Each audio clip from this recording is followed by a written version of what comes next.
Hello everyone. आज के video में 18 अक्टूबर 2023 के करंट अफेयर के साथ दिन की शुरुआत करेंगे। Very good morning to all of you. उम्मीद करता हूँ आप सभी अच्छे होंगे। करंट अफेयर की डेली पीडीएफ स्टैटिक जीके के साथ आप एग्जाम इंजन एप्लीकेशन के साथ डाउनलोड कर सकते हैं। आप जब भी एप्लीकेशन डाउनलोड करें तो इसे 5 स्टार रेटिंग देना ना भूलिए। ध्यान रखिए, एग्जाम इंजन एप्लीकेशन डेली आपके लिए free of cost study material लाता है। ये जो पीडीएफ है, इस पीडीएफ की खास बात यह है कि इसमें करंट अफेयर के साथ स्टैटिक जीके भी बहुत सारी होती है जुड़ी हुई, जो आपको एग्जाम में बहुत ज्यादा मदद करती है। इसलिए ये पीडीएफ डाउनलोड आप लोग जरूर करें। आज का वीडियो शुरू करेंगे, लेकिन पहले बात करते हैं कल के क्वेश्चन की। कल मैंने आपसे पॉलिटी का एक क्वेश्चन ये पूछा था कि लोकसभा चुनाव के लिए जो व्यक्ति इलेक्शन लड़ने जा रहा है, उस उम्मीदवार को कितनी जमानत राशि अदा करनी होती है, जिसको अंग्रेजी में बोलते हैं सिक्योरिटी डिपॉजिट। तो लोकसभा इलेक्शन के लिए 25,000 रुपए सिक्योरिटी डिपॉजिट जमा करना पड़ता है। और अगर वो कैंडिडेट एससी या एसटी है तो उसे 12,500 जमा करना पड़ता है, मतलब जस्ट आधा हो जाता है। अब इसी केस में आपसे कभी कभी क्वेश्चन पूछ देता है कि राष्ट्रपति के इलेक्शन के लिए उम्मीदवार को कितना टोकन मनी जमा करना पड़ता है। प्रेसिडेंट के लिए 15,000 रुपए सिक्योरिटी डिपॉजिट होता है, और लोकसभा इलेक्शन के लिए 25,000, और एससी एसटी कम्युनिटी में 12,500 उसका आधा। अब शुरू करते हैं आज के करंट अफेयर। अभी हाल ही में प्रधानमंत्री नरेंद्र मोदी के द्वारा ग्लोबल मैरीटाइम इंडिया समिट 2023 की शुरुआत करी गई है। तो इस बार कौन सा संस्करण इसका आयोजित किया जा रहा है? इस बार इसका तीसरा संस्करण आयोजित किया जा रहा है, और इसकी शुरुआत कल के दिन मतलब 17 अक्टूबर से हो चुकी है, और ये चलेगा 19 अक्टूबर तक। नाम से ही आपको समझ आ रहा है, मैरी टाइम इंडिया समिट। तो इसका मेन उद्देश्य ये है कि भारत सरकार पानी के रास्ते से जुड़ी हुई जितनी भी समस्याएं हैं, उन सबको रिड ऑफ करना चाहती है। इसके लिए इस कार्यक्रम के दौरान प्रधानमंत्री नरेंद्र मोदी ने एक विजन भी लॉन्च किया है, और इसका नाम रखा गया है अमृत काल विजन। क्या रखा गया है? अमृत काल विजन। और इसके आगे 2047 लगाया गया है। इसका मतलब यह है कि 2047 तक हमें मैरी टाइम सेक्टर में दुनिया में नंबर 1 बनना है। मैरीटाइम सेक्टर का मतलब दुनिया भर में पानी के रास्ते से जितना भी व्यापार होता है, उसमें हमें लीडर बन के उभरना है। साथ ही में इसी समिट के अंतर्गत प्रधानमंत्री नरेंद्र मोदी 23,000 करोड़ के नए परियोजनाएं लॉन्च करेंगे देश के लिए। यह कौन सी कंपनी है जिसके द्वारा दुनिया का पहला artificial intelligence based wallet launch किया गया है? देखिए, वॉलेट का मतलब क्या है? जैसे कि अभी आप गूगल पे यूज कर रहे हो, ठीक है, या पेटीएम यूज कर रहे हो, भारत पे आप यूज कर रहे हो, ये सब आपके कैश वॉलेट हैं, ठीक है। जहां से आप सिंपली कैश पेमेंट करते हो। छोटे से लेकर बड़ा पेमेंट भी आप उसमें कर सकते हो। आप गए गोलगप्पे खाने, वहां पे आपने पेमेंट कर दिया क्यूआर कोड से। आप गए राशन लेने, वहां पर भी आपने पेमेंट कर दिया। आप गए कोई किताब लेने, वहां पर भी पेमेंट कर दिया। तो पहली बार, अभी तक तो ये सिंपल चल रहा था, बट पहली बार आर्टिफिशियल इंटेलिजेंस बेस्ड वॉलेट, मतलब आपका जो वॉलेट होगा वो आपकी जरूरतों को समझेगा, और उसी आधार पर आपके पैसे को अपने आप ही ट्रांसफर करेगा। तो पहले तो ध्यान रखिए, ये कंपनी है रेस्पर एआई। रेस्पर एआई ने दुनिया में पहली बार ऐसा वॉलेट लॉन्च किया है। अब समझिए ये काम कैसे करेगा। एग्जाम्पल के तौर पर, आप हर महीने, मान लीजिए आप घर से बाहर रह रहे हो रेंट पे, ओके, वहां पर पढ़ाई करते हो, तो हर महीने मान लो आपने कोई काम करने के लिए व्यक्ति लगाया हुआ है, तो आप उसको पैसा देते हो, मान लो 500 रुपए। हर महीने आप अपने इंटरनेट का रिचार्ज करवाते हो 1,000 रुपए का। हर महीने आप मान लीजिए जिम जाते हो, वहां पर आप 600 रुपए देते हो। तो ये जो वॉलेट है, ये आपकी जरूरतों को पहले ही समझेगा, और आपका हर जिस तारीख को आप पेमेंट करते हो, उस तारीख को ऑटो डिडक्ट कर देगा, मतलब ऑटोमेटिक आपके बिना कुछ किए ही ट्रांसफर कर देगा। अब इसका मतलब ऐसा नहीं है कि आप नहीं चाहते हो तो भी कर देगा। आप एक बेंचमार्क सेट कर सकते हो, ये ऑटोमेटिक उसी हिसाब से कर देगा पेमेंट। ओके। कई बार ऐसा भी है कि अगर आप टोल वगैरह में, पार्किंग में भी इसका यूज करना चाहें, तो ये ऑटोमेटिक, आपको डिजिट डालने की जरूरत नहीं है। पार्किंग में उस एरिया में जितना लगता है, ये अपने आप ही पहचान लेगा। जैसे कि उस एरिया की पार्किंग में 50 रुपए लगता है, तो ये 50 रुपए अपने आप ही टाइप हो जाएगा, बस आपको कोड डालना होगा। अगला क्वेश्चन है, अभी हाल ही में ये कौन है जो कि इक्वाडोर के सबसे कम उम्र के राष्ट्रपति बने हैं? तो ये जो आपको पिक्चर में दिखाई दे रहे हैं, इनका नाम है डेनियल नोबोआ। क्या नाम है? Daniel Noboa.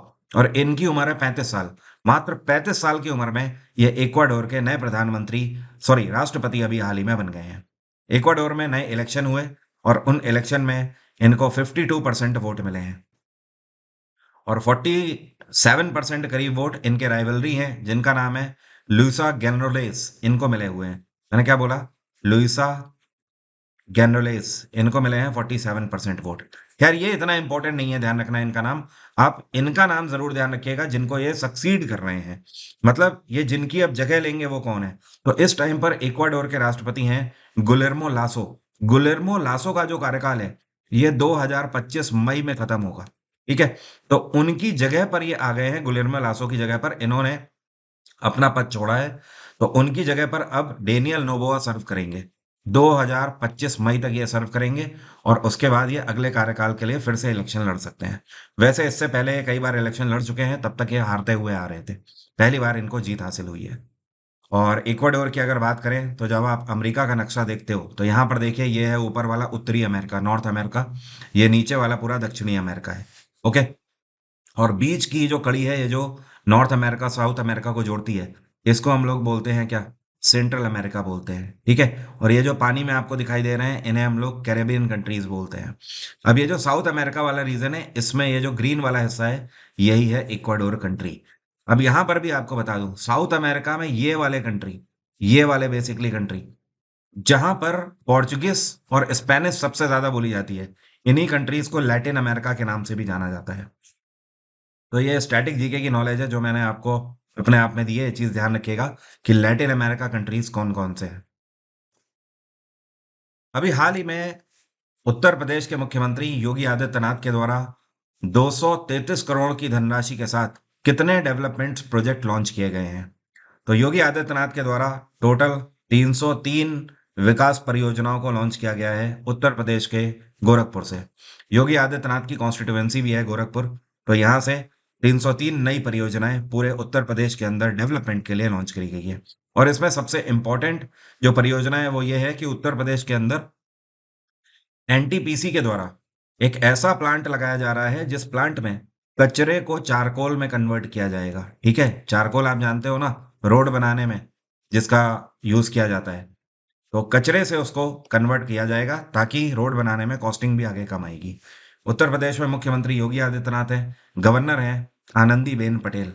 उत्तर प्रदेश में कई सारे मुख्य त्योहार हैं जिनमें से एक है रामलीला, जो कि इन दिनों हो रही है क्योंकि इन दिनों नवरात्रि चल रही है।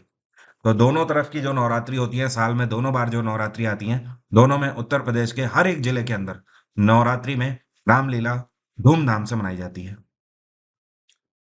वर्ल्ड स्पाइन दिवस अभी हाल ही में कौन से दिन मनाया गया? स्पाइन जानते हैं ना, रीढ़ की हड्डी जिस पर हमारा पूरा शरीर टिका होता है। यह दिवस 16 अक्टूबर को मनाया जाता है, परसों के दिन इसे मनाया गया।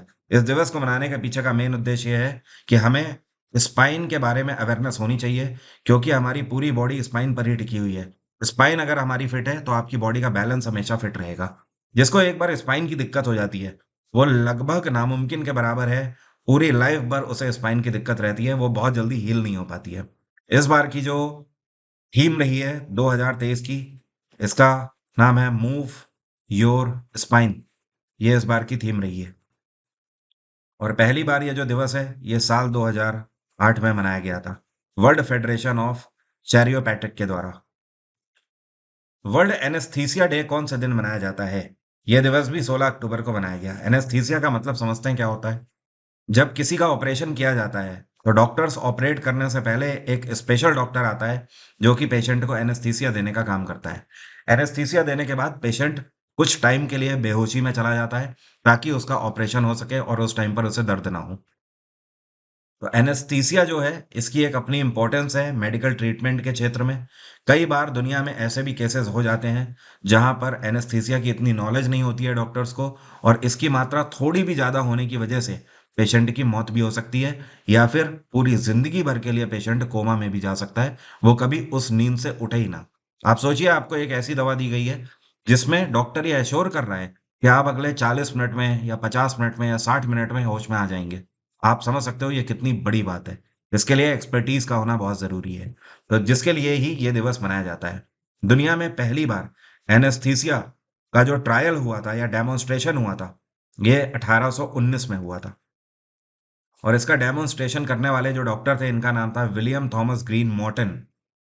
और पहली बार अमेरिका में बोस्टन में इसका डेमोन्स्ट्रेशन हुआ था। और अगर बात करी जाए यूज कब किया गया इसको पहली बार, तो 1846 में इसको पहली बार यूज किया गया था। नवापिंड सरदारन गांव है जिसको अभी बेस्ट टूरिज्म विलेज अवार्ड से सम्मानित किया गया है भारत सरकार के द्वारा। ये गांव कौन से राज्य में स्थित है? तो ये गांव स्थित है पंजाब में।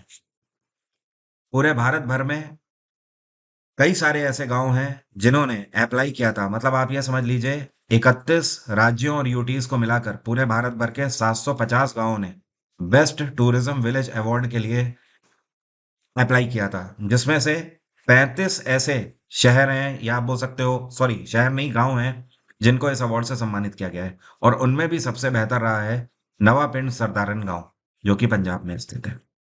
ये वो गांव हैं जिन्होंने अपने आप को इतना बेहतर बना लिया है और पुरानी धरोहरों को इतना अच्छे से सजो सजो कर रखा है कि आज भी यहाँ पर पर्यटन लगातार बढ़ता चला जा रहा है।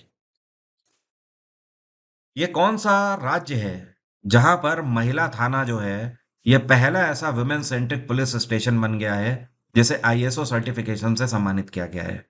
तो ये है मध्य प्रदेश के अंदर भोपाल महिला थाना। और ये महिला थाना ऐसा है जिसने आईएसओ के सारे नॉर्म्स को पास किया हुआ है। आईएसओ के कुछ ऐसे नॉर्म्स होते हैं जहां पर ये सारी कैटेगरीज बनाई जाती हैं कि एक आइडियल जो पुलिस स्टेशन होता है उसके अंदर क्या क्या फैसिलिटीज होनी चाहिए। तो ये भोपाल महिला थाना पहला ऐसा विमेन महिला थाना बन गया है जिसको आईएसओ सर्टिफिकेशन देश भर में मिला है। और मध्य प्रदेश की अगर बात करें तो यहाँ पर मुख्यमंत्री हैं शिवराज सिंह चौहान, बीजेपी सरकार है। और गवर्नर है मांगू भाई पटेल। मध्य प्रदेश के कई बार फोक डांस पूछे जाते हैं, तो ध्यान रखना है यहाँ के फोक डांस, एक तो है गिरिदा, काफी फेमस है। एक यहाँ पर जवारा नाच चलता है। एक मटकी डांस होता है यहाँ पर। एक यहाँ पर अदा चलती है, ठीक है। और एक खड़ा नाच होता है, फूल पत्ती नाच होता है। ये सब मध्य प्रदेश के नाच है। अभी हाल ही में ये बहुत इंपॉर्टेंट क्वेश्चन है, बहुत इंपॉर्टेंट न्यूज है, सभी लोग ध्यान रखिएगा। ये आपसे होपफुली देखने को मिल सकता है आने वाले एग्जाम में। यूनाइटेड नेशंस में भारत के राजदूत के रूप में किसको अपॉइंट किया गया है? तो जो आपको पिक्चर में दिख रहे हैं ये हैं अरिंदम बागची। 1995 कैडर के आईएफएस अधिकारी हैं। इससे पहले ये श्रीलंका में भारत की तरफ से हाई कमिश्नर के रूप में अपॉइंटेड रह चुके हैं। इतना ही नहीं, ये सर्व कर चुके हैं मिनिस्ट्री ऑफ एक्सटर्नल अफेयर्स में भी। और from the time of earlier ये क्रोशिया में भी एम्बेसडर के रूप में अपॉइंटेड रह चुके हैं। तो काफ़ी अच्छा इनका कार्यकाल रहा है। और विदेशों में राजदूत के रूप में एक्सपीरियंस लेते हुए अब ये यूनाइटेड नेशंस में भारत को रिप्रेजेंट करेंगे। यूनाइटेड नेशंस की स्थापना 1945 में करी गई थी। इसका हेडक्वार्टर है न्यूयॉर्क। यूनाइटेड नेशंस के प्रेसिडेंट कौन है? ये है एंटोनियो गुतरेस। कौन है? Antonio Guterres. इस टाइम पर यूनाइटेड नेशंस के कितने मेंबर कंट्रीज हैं? तो दुनिया भर के 193 देश इसके मेंबर कंट्रीज हैं और 2 देश ऑब्जर्वर हैं। सितंबर 2023 के महीने में भारत का होलसेल प्राइस इंडेक्स कितना रहा? मतलब आप बोल सकते हो पूरे भारत भर में जो होलसेल मार्केट है उसमें जो मुद्रास्फीति है, इन्फ्लेशन है, उसका रेट कितना रहा? तो ये रहा -0.26%। और अगर अगस्त की बात करी जाए तो ये अगस्त में था -0.52%, ठीक है। और जुलाई की अगर बात करें तो -1.36% रहा है। जो पीडीएफ है आज के करंट अफेयर की, उसमें मैंने पूरी एक लिस्ट बना दी है, उसको आप लोग जरूर डाउनलोड करके एक बार देखिएगा। ये कौन सा रशियन बैंक है जिसको अभी भारत में as a foreign portfolio investor के रूप में सेबी में रजिस्टर कर लिया गया है? तो ये जो रशियन बैंक है इसका नाम है एसबेर बैंक। एसबेर बैंक भारत में नया नहीं है, पहली बार ये भारत में बहुत पहले ही आ चुके हैं। साल 2010 से ये भारत में फंक्शनल है। लेकिन हाँ, अभी तक ये सिर्फ बैंकिंग प्रोवाइड कर रहे थे भारत में। लेकिन अब इनको सेबी के अंदर भी रजिस्ट्रेशन मिल चुका है, आरबीआई की तरफ से इनको हरी झंडी मिल गई है। और सेबी क्या करता है भारत में? सेबी भारत में शेयर मार्केट को कंट्रोल करता है, ठीक है। उनके लिए नॉर्म्स बनाता है। तो कहने का मतलब अब यह है कि एस बेयर बैंक अब भारत के अंदर शेयर मार्केट में भी हिस्सा ले पाएगा। अभी हाल ही में क्या हुआ कि मेंढक की एक नई प्रजाति पाई गई है, टोड, ठीक है। और इस नई प्रजाति का नाम क्या है? इसको बोलते हैं बूफो इट्स भूपति, इसका नाम रखा गया है। ये कौन से राज्य में पाई गई है? ये पाई गई है नई प्रजाति मिजोरम में। और आपको पता है भूपति क्यों इसके नाम के आगे लगाया गया है? तो दरअसल आपको बता दूं, एक बायो साइंटिस्ट हैं जिनका नाम है एस भूपति। क्या नाम है? एस भूपति। तो उनके नाम पर ही इसका नाम रखा गया है। और उन्होंने डिस्कवरी क्षेत्र में बहुत बेहतर कार्य किया हुआ है। इससे पहले भी मेढक की दो प्रजातियां अभी हाल ही में अलग अलग पाई गई थी। एक प्रजाति जिसका नाम है बुफोर्डिस मेघालयस। क्या नाम है? मेघालयस। तो ये मेघालय में पाई गई थी। और साथ में एक का नाम है बुफोडियस कैंपी। ये भी मेघालय में पाई गई। तो बुफोडियस मेघालनस ये भी मेघालय में, और बुफोडियस कैंपी ये भी मेघालय में।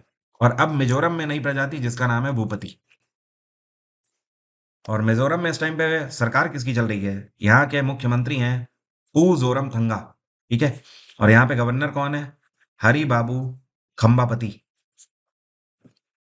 अभी हाल ही में कौन सा राज्य है जो कि पहला artificial intelligence based early warning system elephants के लिए लॉन्च करने वाला बन गया है?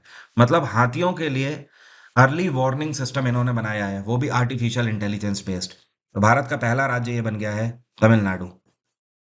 और तमिलनाडु सरकार ने ये बहुत ही उत्कृष्ट कार्य किया हुआ है, क्योंकि पिछले 5 सालों में अगर बात करें तो भारत में 347 से ज्यादा हाथियों की मृत्यु हुई है, जिसमें से कई हाथी ट्रेन से टकरा गए हैं रेलवे ट्रैक में, और उसके बाद उनकी मृत्यु हो गई है। कई ऐसे हाथी हैं जिन जो कि कहीं ना कहीं ट्रांसफार्मर से या किसी इलेक्ट्रिक लाइन में जाकर चिपक गए हैं, वहां पे उनकी मृत्यु हो गई है। कई सारे ऐसे हैं जिनको अब्यूज किया गया है, ठीक है, हंटिंग करके। तो ऐसे केसेस को रोकने के लिए ये जो एआई बेस्ड सिस्टम है, ये तमिलनाडु के अंदर हाथियों को मॉनिटर करेगा। और ये देखेगा कि कोई हाथी अगर रेलवे ट्रैक की तरफ जा रहा है तो तुरंत जो टीम होगी उसे बताया जाएगा और टीम एक्शन में आ जाएगी। इतना ही नहीं, इसके लिए टोटल 12 ई सर्विलांस टावर की स्थापना करी गई है, जो कि एक अपने आप में मॉनिटरिंग सिस्टम है। वहां पर टीम बैठाई गई है। वो टीम 24/7 मॉनिटर करेगी हाथियों की लोकेशन को, कि अब कौन सा जंगली हाथी किधर जा रहा है। अगर वो किसी डेंजरस सिचुएशन में जा रहा होगा तो तुरंत जाके टीम एक्टिव होकर उसे रोकेगी। तमिलनाडु में मुख्यमंत्री कौन है इस टाइम पे? तो ये हैं MK स्टालिन। और यहाँ पे गवर्नर हैं RN रवि। अब मेरा आज का सवाल आपसे, आप में से कितने लोग बता सकते हैं अहोम साम्राज्य जो है इसकी स्थापना कौन से राज्य में हुई थी? कमेंट बॉक्स में जल्दी से लिखकर बताइए। ल्यूसेंट सीरीज का मैं रिवीजन करा रहा हूँ वॉल्यूम 2 के रूप में। पहले वाले से काफी बेहतर होगी। तो इसकी 2 क्लासेस हो चुकी हैं, डेली यूट्यूब में रात में 9 बजे इसकी क्लास चल रही है। तो आप उसे देखना न मत भूलिए। आने वाले सभी एग्जाम के लिए एग्जाम इंजन एप्लीकेशन में आप मुझे फॉलो कर सकते हो। मेरा कोर्स 2024 के सभी एग्जाम को टारगेट करके ये लाइव बैच चल रहा है, जिसके लिए आप वन स्टॉप सॉल्यूशन इसे समझ सकते हो। इसमें history, polity, geography, science, economics सब कुछ मैं कवर कर रहा हूँ कंप्यूटर के साथ। स्टैटिक जीके की मैगजीन, हिस्ट्री, पॉलिटी, साइंस, इन सब के रिकॉर्डेड बैचेस अलग अलग भी आप अवेल कर सकते हो। जो लोग पॉलिटी का लाइव बैच चाहते हैं तो पॉलिटी प्लस मूल विधि का भी लाइव बैच चल रहा है, जो कि यूपी पुलिस कांस्टेबल और दरोगा के लिए है। साथ में अगले महीने जो दिल्ली पुलिस कांस्टेबल का एग्जाम लगा है उसके लिए कंप्लीट बैच, और कंप्यूटर और जीएस का बैच, ये दोनों ऑप्शन आपके पास अवेलेबल है, इन्हें भी आप अवेल कर सकते हो। एमटीएस के रिकॉर्डेड बैच, ये सारा कुछ अवेलेबल है एग्जाम इंजन में। एक बार एग्जाम इंजन को आप विजिट करिए, आपके लिए वहां पर बहुत कुछ है। आज की बात यहीं तक रहेगी। Thank you so much. Have a nice day. Take care. Bye bye. आपका दिन मंगलमय हो।